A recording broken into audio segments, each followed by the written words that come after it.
कि बिहार पुलिस का साइंस में हम पुनः ये दोबारा से साइंस का रिवीजन करवा रहे हैं, क्योंकि इससे पहले जो परीक्षा हुई है तो उसमें सारा क्वेश्चन इसी सेट से पूछ दिया गया है। 1000 क्वेश्चन के अंदर ही था, तो पुनः हम लोग इसी सेट को देख रहे हैं। तो आप लोग से छोटी सी आग्रह है, अपील है कि आप लोग वीडियो को लाइक और शेयर अधिक से अधिक कीजिए। आइए देख रहे हैं क्वेश्चन कह रहा है ध्वनि की चाल सबसे अधिक किसमें होती है।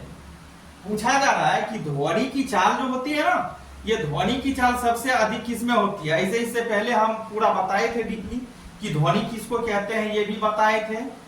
तो ध्वनि किसको बोलते हैं, कान से जो कुछ भी हम सुनते हैं उसे ही क्या कहते हैं, ध्वनि कहते हैं।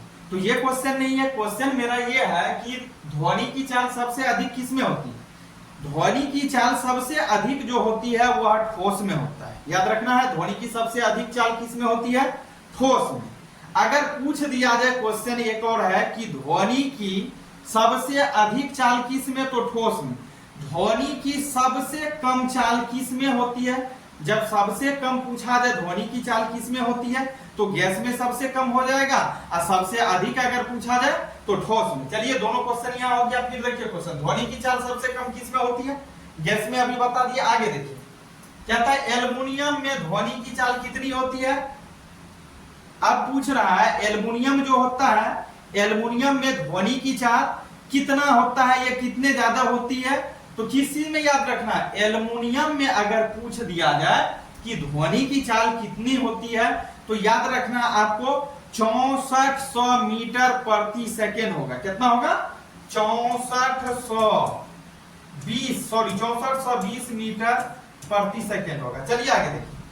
आगे है लोहा में ध्वनि की चाल, ये तो एल्युमिनियम में पूछा।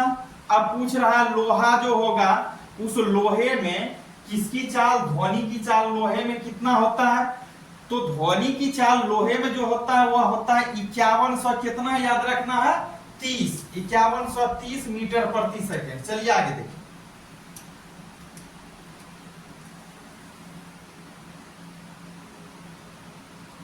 आगे क्वेश्चन दिया हुआ है कांच में ध्वनि की चाल। अब कांच में पूछ रहा है, कांच जो होता है शीशा, उस शीशे में ध्वनि की चाल कितना होता है, तो 5640 मीटर प्रति सेकेंड याद रखना। कितना, 5640। आगे देखिए समुद्री जल में ध्वनि की चाल। अब पूछ रहा है समुद्री जल जो होता है, उस समुद्री जल में ध्वनि की चाल जो है क्या होती है। तो याद रखना है 1533 मीटर पर सेकेंड। आगे पारा में ध्वनि की चाल। अब पूछ रहा है पारा में ध्वनि की चाल, तो पारा में ध्वनि की चाल जो होती है कितना होती है, याद रखना है आपको कि 1450 मीटर प्रति सेकेंड होता है। कितना होता है, 1450 मीटर पर सेकेंड होता है। आगे देखिए हाइड्रोजन में ध्वनि की चाल। हाइड्रोजन में ध्वनि की चाल अगर पूछा जाए कि हाइड्रोजन जो होता है, उस हाइड्रोजन में ध्वनि की चाल क्या होता है, ये कितनी होती है, तो याद रखना है 2669। कितना, 1269 मीटर पर सेकेंड होता है। चलिए आगे देखिए। आगे क्वेश्चन है अल्कोहल में ध्वनि की चाल। आगे क्वेश्चन है अल्कोहल में ध्वनि की चाल। अल्कोहल में जो ध्वनि की चाल होती है वह कितना, तो याद रखना है 1213 मीटर पर सेकेंड। कितना, 1213 मीटर पर सेकेंड। आगे दिया हुआ भाप, मतलब 100 सेंटीग्रेड में। क्या रहा, भाप, या भाप को वाष्प भी बोल सकते हैं। क्या रहा, भाप 100 सेंटीग्रेड में ध्वनि की चाल। तो इस समय ध्वनि की चाल जो होती है, भाप की बात हो, वाष्प की बात हो, तो याद रखना है 405 मीटर पर सेकेंड। आगे दिया वायु में ध्वनि की चाल। अब पूछ रहा है वायु जो है, ये एयर जो है, हवा जो है, इस हवा में, इस ध्वनि में वायु की चाल कितना होती है, तो याद रखना है आपको 332 मीटर पर सेकेंड। आगे देखिए क्वेश्चन। आगे क्वेश्चन आपका दिया हुआ है कार्बन डाइऑक्साइड में ध्वनि की चाल। कार्बन डाइऑक्साइड में जो ध्वनि की चाल होती है वह 260 मीटर होता है पर सेकेंड। आगे देखिए कह रहा जल में ध्वनि की चाल। अब जल में पूछ दिया है ध्वनि की चाल कि जल में ध्वनि की चाल मतलब पानी में ध्वनि की चाल क्या है, ये कितना होती है, तो याद रखना 1483 मीटर पर सेकेंड। चलिए आगे देखिए, ध्वनि की चाल एवं तरंगदैर्घ्य। अब पूछ रहा है कि ध्वनि की चाल एवं इसकी तरंगदैर्घ्य, किसकी तरंगदैर्घ्य, ध्वनि की ही तरंगदैर्घ्य। कह रहा ध्वनि की चाल एवं तरंगदैर्घ्य माध्यम बदलने पर बदलती है, लेकिन आवृत्ति नहीं बदलती है। तो इसका करेक्ट आंसर हो जाएगा आवृत्ति नहीं बदलती है, आवृत्ति नहीं बदलती है। चलिए आगे देखिए भाई साहब, आगे क्वेश्चन दिया हुआ है दाब बढ़ाने या घटाने पर ध्वनि की चाल। कह रहा है या तो दाब को बढ़ाया जाए या तो दाब को घटाया जाए। तो कह रहा है दाब बढ़ाने या घटाने पर ध्वनि की चाल पर क्या प्रभाव पड़ेगा, कोई प्रभाव नहीं पड़ेगा, मतलब अपरिवर्तित रहेगी। क्या रहेगी, अपरिवर्तित रहती है। चलिए आगे देखिए, कहता है माध्यम का ताप बढ़ाने पर ध्वनि की चाल, मतलब जब माध्यम के किसी को ताप को बढ़ाया जाता है तो उस समय ध्वनि की चाल क्या हो जाएगी, घट जाएगी या बढ़ जाएगी। तो याद रखना उस समय ध्वनि की चाल क्या होगी, बढ़ जाएगी। चलिए आगे देखिए,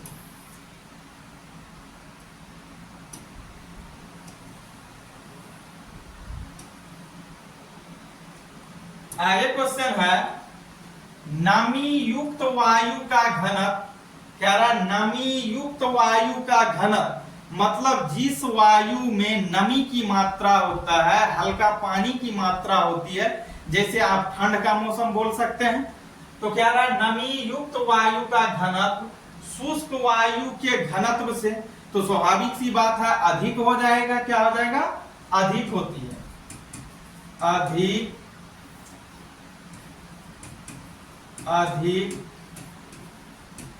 होती है। चलिए आगे देखिए, कहता है शुष्क वायु की अपेक्षा नमी युक्त वायु में ध्वनि की चाल अधिक होती है। कह रहा है शुष्क वायु की अपेक्षा मतलब सूखा एयर जो है, हवा जो है, उसके तुलना में नमी युक्त वायु जो है मतलब जिसमें आर्द्रता है, ध्वनि की चाल क्या होगी, अधिक हो जाएगी। याद रखना क्या होगी, इसमें भी अधिक होती है। चलिए आगे देखिए, क्या था ध्वनि के मुख्यतः यहां होता, मुख्यतः ध्वनि के मुख्यतः 3 लक्षण है।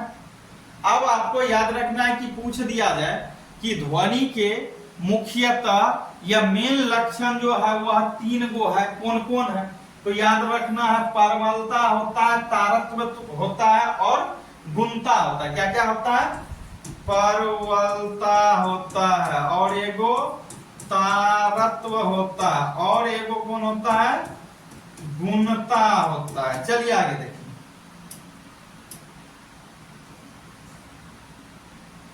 आगे क्वेश्चन दिया हुआ है किससे, किसके कारण कोई ध्वनि तेज या मंद सुनाई देती है।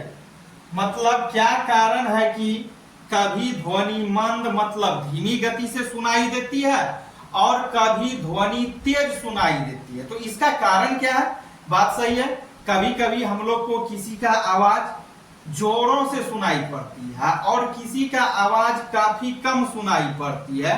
तो वही क्वेश्चन में कह रहा है क्या कारण है कि ध्वनि कभी कभी अधिक सुनाई पड़ती है और कभी कभी कम सुनाई पड़ती है। इसका रीजन क्या है, इसका कंडीशन क्या है, इसका कारण क्या है, तो याद रखना है परवलता के कारण ऐसा होता है। किसके कारण, परवलता के कारण। तो इसका करेक्ट आंसर क्या होगा, परवलता।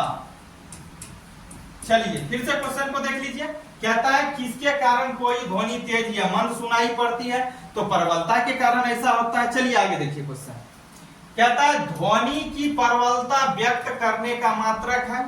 ध्वनि की परवलता को जो हम लोग व्यक्त करते हैं, ध्वनि की परवलता को जो व्यक्त किया जाता है, यह क्वेश्चन इस टाइप से आपको पूछ दिया जाए कि ध्वनि के प्रबलता को किस में व्यक्त करते हैं या कैसे व्यक्त करते हैं, तो आपको याद रखना है फोन के द्वारा, यही वाला फोन याद रखना है। चलिए आगे देखिए क्वेश्चन, कोई ध्वनि मोटी या पतली किसके कारण सुनाई देती है?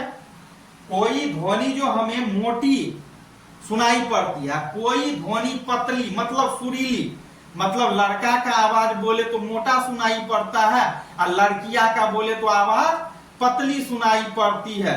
इसका कारण क्या है भैया? कि लड़की की आवाज बिल्कुल सुरीली मधुर सी लगती है और लड़कवा का लगता है डांट रहा है, फटकार रहा है। ऐसा करवापन क्यों? तारत्व के कारण ऐसा होता है। किसके कारण होता है? करेक्ट आंसर क्या होगा इसका? तारत्व होगा। क्या होगा? तारत्व होगा, याद रखना है। यही कारण है कि लड़कवा सब ज्यादा आकर्षित हो जाता है किधर?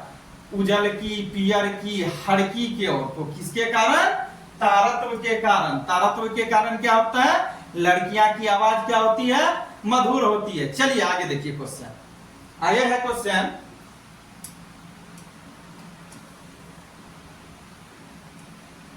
आगे क्वेश्चन ये है, ध्वनि की आवृत्ति अधिक होने पर, कह रहा जब ध्वनि की आवृत्ति अधिक हो जाती है तारत्व अधिक होता है। ध्वनि की आवृत्ति अधिक होने पर या अधिक होने से तारत्व अधिक होता है, जिसके कारण ध्वनि कैसे होती है या किस प्रकार की हो जाती है? तो पतली हो जाती है। अभी इससे पहले बता रहे थे, थोड़ा और गौर से इस क्वेश्चन को समझिए। कह रहा ध्वनि की आवृत्ति अधिक होने पर, मतलब जब ध्वनि की आवृत्ति जो है, फ्रीक्वेंसी जो है वह अधिक हो जाती है, तब क्या होता है? तारत्व भी अधिक होता है, जिसके कारण ध्वनि कैसे सुनाई पड़ती है या कैसे सुनाई देती है? बिल्कुल पतली सी आवाज सुनाई देगी, जैसे कोई लड़कियां कान में फूंक रही है। इतनी मधुर आवाज, इतनी पतली आवाज सुनाई पड़ेगी आपको। तो चलिए ये किसके कारण होता है, कैसे होता है बता दिया। आगे क्वेश्चन देखिए, आवृत्ति कम होने पर तारत्व, क्या रहा है? जब आवृत्ति कम हो जाता है तो तारत्व जो है कम होता है, जिसके कारण ध्वनि कैसे सुनाई पड़ेगी? तो मोटी सुनाई पड़ेगी। मतलब जैसे बकलोल्हा लड़का सब बोलता ऐसे करता, हकलता है, मतलब मोटी आवाज निकलता है, तो उसको क्या बोलेंगे भैया? आवृत्ति कम होता है उसका। जब ये आवृत्ति कम हो गया तो स्वाभाविक सी बात है तारत्व क्या होता है? कम होगा, जिसके कारण आवाज जो होगी वह मधुर सुनाई नहीं पड़ेगी और कैसे? मोटी आवाज सुनाई पड़ेगी। समझ रहे हैं ना? जैसे लड़कवा सब मोटा आवाज निकालता है और लड़की सब सुंदर आवाज निकालती है, मतलब कि सुरीली आवाज निकालती है। इसका और भी कंडीशन है जो कि आपको डीपली बताएंगे, तो आपका ऑब्जेक्टिव क्वेश्चन है, इतने से आप मतलब रखिए। चलिए आगे देखिए,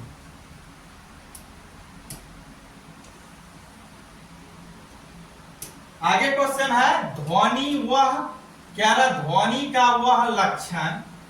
अब बता रहा है कि ध्वनि का वह लक्षण, ध्वनि का वह कारण समान प्रबलता एवं समान तारत्व की ध्वनि में अंतर हो पाता है। क्या कहलाएगा?